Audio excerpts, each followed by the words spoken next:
After my diagnosis, I wrote all 3 of my children personal letters, saying all the things I should have said and all the things I wouldn't be here to say. I tucked the letters away in an old jacket pocket, deep in my closet. After my son was born 2 years ago, in the follow-up room 12 weeks post-delivery, I was looking at all the posters on the wall and the pamphlets on the tables about self-breast exams. I started thinking about my grandmother who passed away from breast cancer.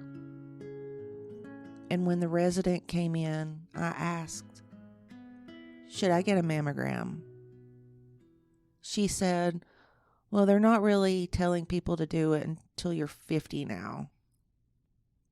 I was only 40, but I wanted to get one. I delayed though. I was busy. I finally got my first mammogram in June, followed by a second, and then an ultrasound,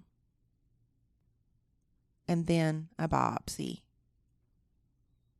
When they told me I had breast cancer, the only thing I thought was, what's going to happen to my kids?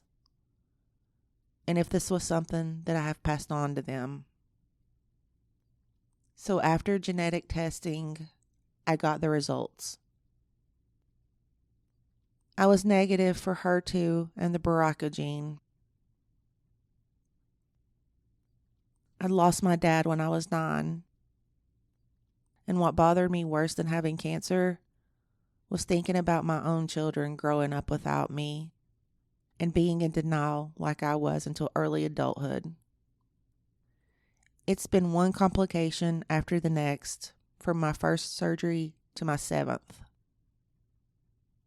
One day, I noticed London coming from my bedroom. I could tell she was upset. I said, "What's wrong?" She acted defensive.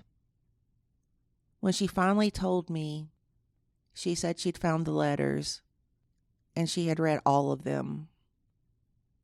She asked, "Are you going to die, Mom?" "No, London. I just wanted you to know how important you are to me and how much I love you." I talked to my girls about my cancer several times. I also told them they need to get mammograms yearly, starting at the age of 30. Sophie turned to me quickly and said, "Every year?" I just laughed.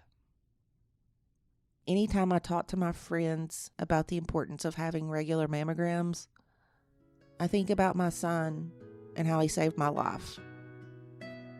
Without him, I wouldn't have been sitting in that OBGYN's exam room with all the posters on the walls and the pamphlets calling to me to get a mammogram.